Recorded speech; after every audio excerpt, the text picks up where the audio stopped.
কি করলে ডিপ্রেশন কমবে? ডিপ্রেশন থেকে রক্ষা পাওয়ার জন্য আমাদের শর্ট ভিডিও আছে ইউটিউব এবং ফেসবুকে, আপনি সেটা দেখে নিতে পারেন। সেখানে আমরা কোরআন হাদিসের আলোকে কিছু পরামর্শ দিয়েছি। প্রথমত, আল্লাহ বলেছেন আলা বিযিকরিল্লাহি তাতমাইন্নুল কুলুব, আল্লাহ তাআলার জিকির এটা মানুষ অন্তরকে প্রশান্ত করে। বিধায় অন্য ব্যস্ততা কমিয়ে আল্লাহর সাথে একান্ত যোগাযোগ বাড়ানো, আল্লাহর স্মরণ, আল্লাহর জিকির এটা বৃদ্ধি করা, এটা হবে আপনার ডিপ্রেশন দূর করবার অন্যতম উপায়। দ্বিতীয়ত হলো, ডিপ্রেশন এটা আসলে নৈরাশ্য থেকে আসে। আল্লাহর প্রতি বিশ্বাস যদি কারোর প্রগাঢ় হয়, আল্লাহ রহমান রাহিমিন, আল্লাহ সব কিছু করতে পারেন, এই বিশ্বাস যদি কারোর থাকে, তাহলে তার মধ্যে ডিপ্রেশন কাজ করতে পারে না। বিধায় আমাদের ঈমান, আমাদের আল্লাহর প্রতি বিশ্বাস, আস্থা, এগুলো যদি আমরা বাড়াতে পারি, ইনশাআল্লাহ ডিপ্রেশন কমে যাবে। অর্থাৎ ঈমান এবং তাকওয়ার চর্চা বাড়াতে হবে। তৃতীয়ত, ইস্তিগফার, আল্লাহর কাছে নিজের গুনাহ এবং পাপাচারের জন্য যদি ক্ষমা প্রার্থনা করেন, তাহলে সেক্ষেত্রে আল্লাহ তাআলা আপনার ডিপ্রেশন এবং দুশ্চিন্তা দূর করে দিবেন। হাদিসে আসছে নবী সাল্লাল্লাহু আলাইহি ওয়াসাল্লাম বলেছেন, মাল্লাযিমান ইস্তিগফার জাআলাল্লাহু মিন কুল্লি দিকিন মাখরাজা ওয়া মিন কুল্লি হাম্মিন ফারাজা। যে ব্যক্তি ইস্তিগফারকে আঁকড়ে ধরবে, অর্থাৎ সবসময় ইস্তিগফার করতেই থাকবে, আল্লাহ তাআলা তাকে সকল সংকটাপন্ন পরিস্থিতি থেকে বের হওয়ার পথ আবিষ্কার করে দিবেন, সকল পেরেশানি থেকে আল্লাহ তাআলা তাকে মুক্তি দান করবেন। এর পাশাপাশি চতুর্থ যে বিষয়টি বলতে চাই তা হলো দুরূদ পাঠ করা। বেশি বেশি দুরূদ পাঠ করলে সেটাও আমাদের দুশ্চিন্তা, পেরেশানি, ডিপ্রেশনকে দূর করবে ইনশাআল্লাহ, কারণ দুরূদের মাধ্যমেও সেটি হবে বলে হাদিসে রয়েছে। এবং সর্বশেষ বলতে চাই যে বিশেষ দোয়া আছে নবী সাল্লাল্লাহু আলাইহি ওয়াসাল্লামের, আল্লাহুম্মা ইন্নী আউযু বিকা মিনাল হাম্মি ওয়াল হাযান, আল্লাহ আপনার কাছে টেনশন, ডিপ্রেশন, দুশ্চিন্তা থেকে পানা চাই। এই দোয়াটা বেশি করে পড়বেন, ইনশাআল্লাহ আল্লাহ তাআলা আপনাকে হেফাজত করবেন। রিদওয়ান আহমেদ আপনি লিখেছেন, আমি ওয়াসওয়াসার কারণে অনেক সমস্যায় ভুগছি, এর সমাধান কি? অনেক ভাইয়েরা আমাদের, অনেক বোনেরা আমাদের ওয়াসওয়াসার রোগে ভুগছেন। ওয়াসওয়াসার রোগটা খুবই ভয়ঙ্কর একটা রোগ, একজন মানুষকে মানসিকভাবে অনেক অসুস্থ করে দেয়। আজকে জুমার পরও আমার মসজিদে অনেক দূর থেকে একজন ভাই এসেছেন, তার বাবা সহকারে। তিনি ভয়ঙ্কর ওয়াসওয়াসার রোগে ভুগছেন। মামাতো বোনের সাথে তার বিবাহ ঠিক হয়েছে, কিন্তু মামির সাথে কোনো প্রকার হুরমতে মুসাহারা হলো কিনা, অজান্তে কোনো প্রকার কোনো কিছু হলো কিনা, তার তরফ থেকে না হলে মামির তরফ থেকে হলো কিনা, এটা নিয়ে সে ওয়াসওয়াসায় ভুগছে। তো এই জাতীয় ওয়াসওয়াসার কারণে দেখা যায় যে দাম্পত্য জীবনে কলহ, ইবাদত বন্দেগীতে মনোযোগিতা কমে যাওয়া, নানাবিধ সমস্যা সৃষ্টি হয়। উযু করতে গিয়ে দেখা যায় 10 বার 20 বার হাত ধোয়া হচ্ছে, এবং হাত মুখ ধোয়া হলো কিনা, শুকে থাকলো কিনা কোনো জায়গা, এই অহেতুক সংশয়, এটা নিয়ে দেখা যায় যে 10 বার 20 বার 30 বার পর্যন্ত ধোয়ার কাজ করা হচ্ছে, এদিকে জামাত শেষ হয়ে যাচ্ছে। তো এই ওয়াসওয়াসাগুলো শয়তান আমাদের মধ্যে সৃষ্টি করে, আমাদেরকে বিভ্রান্ত করবার জন্য, আমাদেরকে ভালো কাজ থেকে দূরে সরাবার জন্য। এগুলোর জন্য দুটি করণীয় আমাদের আছে। প্রথমত, ভালো কোনো মানসিক ডাক্তার আমরা দেখাতে পারি, বিশেষ করে দিনদার যদি মানসিক ডাক্তার হয় তাহলে ভালো হয়। যদিও সাইকোলজির এই জগতে বেশিরভাগই আপনার সেকুলারিজমের দাপট এবং দৌরাত্ম অনেক বেশি। দিনমুখী যারা আছেন তাদের এই সেক্টরে এগিয়ে আসা উচিত, কারণ এখন গোটা পৃথিবীতেই মানুষের যে সমস্ত সমস্যাগুলো দিন দিন বেড়ে চলেছে, এর মধ্যে সাইকোলজিক্যাল সমস্যা অনেক বেশি। সো এখানে ভালো কোনো সাইকিয়াট্রিস্ট, সাইকোলজিস্টের শরণাপন্ন হওয়া, এটা একটা ব্যাপার। আর দ্বিতীয়ত হলো ভালো কোনো রাকি শরণাপন্ন হওয়া।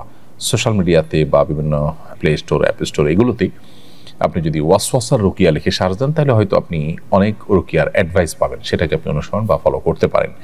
অডিও বা ভিডিও পেলে সেগুলো আপনি মনোযোগের সাথে শুনতে পারেন। আমি আশা করি যে আপনি যদি ভালো মতো রুকিয়া করেন, তাহলে ইনশাআল্লাহ আপনার এই ওয়াসওয়াসার সমস্যা কেটে যাবে। আর অনেক ভাইরা, অনেক বোনেরা এই সমস্যায় ভুগছেন, এবং এটার কারণে তাদের জীবন অনেকটাই ব্যাহত হচ্ছে।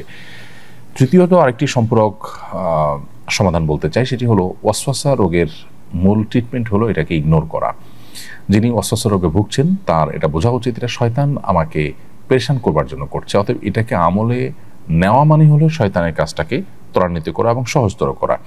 ওয়াসওয়াসা দিয়ে শরীয়তের কোনো কিছু সাব্যস্ত হয় না। সো আমাকে 3 বার হাত ধোয়ার কথা নবী সাল্লাল্লাহু আলাইহি ওয়াসাল্লাম নির্দেশ করেছেন ওযুর জন্য। আমি 3 বার হাত ধোবো, এরপরে শুকনা আছে কিনা এটা আমার দায় নেই, এটা রাসূল আকরাম সাল্লাল্লাহু আলাইহি ওয়াসাল্লামের বিষয়। পেশাব করার পর অহেতুক ওয়াসওয়াসা যে ফোঁটা আসলো কিনা, আরও আরেকটা ফোঁটা বের হলো কিনা, এগুলো দূর করবার জন্য নবী সাল্লাল্লাহু আলাইহি ওয়াসাল্লাম নিজে বলেছেন যে ভেজা হাত পাক কাপড়ের উপর দিয়ে মারার জন্য, যাতে করে কোনো প্রকার ওয়াসওয়াসার কারণে আপনি পেরেশান হওয়ার সুযোগই না থাকে। কারণ আপনি দেখবেন যে সব পানির ফোঁটা, আমি তো পানি একটু আগে মেরেছি, অত এগুলো পানির ফোঁটা। সো কোনো কিছু উযু করতে গিয়ে একটু পানি দেখলাম, আর এটা পেশাব বের হলো কিনা, এটা নিয়ে আমি অহেতুক পেরেশানিতে পড়ে গেলাম, আবার কাপড় পাল্টাপাল্টিতে চলে গেলাম, এদিকে জামাত শেষ হয়ে গেল, এগুলোকে পাত্তা দেওয়ার কোনো কারণ নেই। অতএব ওয়াসওয়াসাকে ইগনোর করা হলো ওয়াসওয়াসার অনেক বড় একটা ট্রিটমেন্ট, এবং ইগনোর না করে এটাকে আমলে নেওয়া, এটাতে মনোযোগ দেওয়া, এটাতে ডুবে থাকা, এটা হলো শয়তানের সেই শয়তানি কর্মকাণ্ডকে অনেকটা বাস্তবায়ন করতে সহযোগিতা করা, যেটা আমাদের উচিত নয়। অতএব যারা রোগে ভুগছেন তারা এটাকে ইগনোর করবেন এবং আল্লাহর কাছে দোয়াও করবেন যে আল্লাহ এই ওয়াসওয়াসা থেকে আপনি আমাকে মুক্তি দান করেন, আল্লাহ তাআলা হেফাজত করুন। ছেলে হওয়ার সময় আমার খুব কষ্ট হয়, ডাক্তার সিজার করার সিদ্ধান্ত নেন। আমি আল্লাহর সঙ্গে ওয়াদা করেছিলাম নরমালি হলে এতিমখানায় একটি খাসি দান করব। আমার ছেলের বয়স 7 বছর, এখন সম্পন্ন করতে পারিনি। এই ওয়াদা করা কি আমার সঠিক হয়েছে? এখন সম্পন্ন করতে না পারায় কি গুনাহ হবে? এ কারণে আমার ছেলের কি কোনো ক্ষতি হবে? আল্লাহর সঙ্গে আপনি যদি ওয়াদা করে থাকেন যেটা হলে আমি এটা করব, তাহলে আপনার এই ওয়াদা পূরণ করা উচিত, এটা আপনার কর্তব্য। আর এটা না করলে আপনি গুনাহগার হবেন। দেরি হয়েছে তারপরও যদি আপনি করে ফেলেন তাহলে এটি আদায় হয়ে যাবে এবং ইনশাআল্লাহ বিইذনিল্লাহ আপনি দায় থেকে মুক্ত হয়ে যাবেন। কিন্তু এর ফলশ্রুতিতে আপনার সন্তানের ক্ষতি হবে কিনা সেটা অবশ্য এর সাথে প্রাসঙ্গিক বিষয় নয়, কারণ সন্তান তো এখানে কোনো অন্যায় করেনি, অতএব তার এখানে লাভ ক্ষতির বিষয় নেই। ক্ষতি যা হওয়ার আপনার হবে, আপনি গুনাহগার হবেন এবং আল্লাহর সঙ্গে কৃত ওয়াদা এটা পূরণ করা উচিত। আপনার যতটুকু আপনি ওয়াদা করেছেন ততটুকু আপনার সাধ্যের মধ্যে থেকে। সো আপনি আগে করতে না পারলে এখন এটিকে পূরণ করবার চেষ্টা করবেন। মোহাম্মদ রিয়াজ লিখেছেন আমার বয়স 17, আমি বাবরি চুল রাখতে পারবো কিনা? হ্যাঁ, অবশ্যই রাখতে পারেন। তমিন ইসলাম আপনি লিখেছেন ফর্সা হওয়ার ক্রিম ব্যবহার করলে কি গুনাহ হবে? এটা স্বাভাবিক আকৃতি পরিবর্তন হিসাবে গণ্য হবে কিনা? উত্তর হলো না। ফর্সা হওয়ার ক্রিম ব্যবহার করলে আসলে আমাদের আকৃতি পরিবর্তন বলতে যেটা বোঝায় সেরকম কিছু হয় না, বিধায় এটা ব্যবহার করা হারাম হবে না। তবে আমরা যখন প্রসাধনী ব্যবহার করব সতর্ক থাকতে হবে এগুলোতে হারাম কোনো উপাদান আছে কিনা। আমরা খাদ্য গ্রহণের ক্ষেত্রে, পানীয় গ্রহণ করার ক্ষেত্রে হালাল হারাম বাছ বিচার করলেও আমরা অনেকেই জানি না যে প্রসাধনী ব্যবহারের ক্ষেত্রে হালাল হারাম বাছ বিচার করার বিষয়টা রয়েছে। আপনি দেখবেন যে ইহুদি যে পণ্যগুলো বয়কট করার জন্য আহ্বান করা হয়, তাদের পণ্যগুলোর তালিকার মধ্যে সবচেয়ে দীর্ঘ তালিকা হলো এই প্রসাধনী রিলেটেড পণ্যগুলো।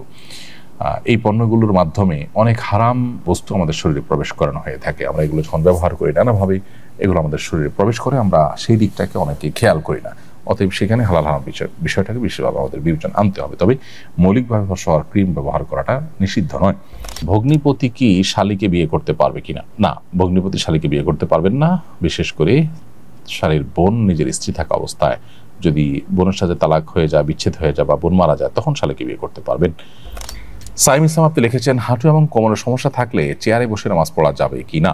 হাঁটু এবং কোমরে যদি এত বেশি অসুবিধা থাকে, এত বেশি অসুস্থ থাকে এবং ব্যথা থাকে যে আপনি রুকু সেজদার জন্য যে মুভমেন্ট সেটা করতে পারেন না, কোনোভাবে অসহনীয় কষ্ট হয়, অসুস্থ হয়, তাহলে সেক্ষেত্রে আপনি চেয়ারে বসে নামাজ আদায় করতে পারবেন। আর যদি সমতলে বসে বসে সালাত আদায় করার সুযোগ থাকে তাহলে সেটা আপনি করবেন। সেটা যদি না হয় তাহলে চেয়ারে বসে নামাজ আদায় করতে পারেন। কিন্তু যে অপারগ হলে তখন শুধুমাত্র একটু অস্বস্তি লাগছে বা একটু কষ্ট হচ্ছে, এটার উপর ভিত্তি করে আপনি চেয়ারে বসে নামাজ পড়া শুরু করলে সেটি সঠিক হবে না।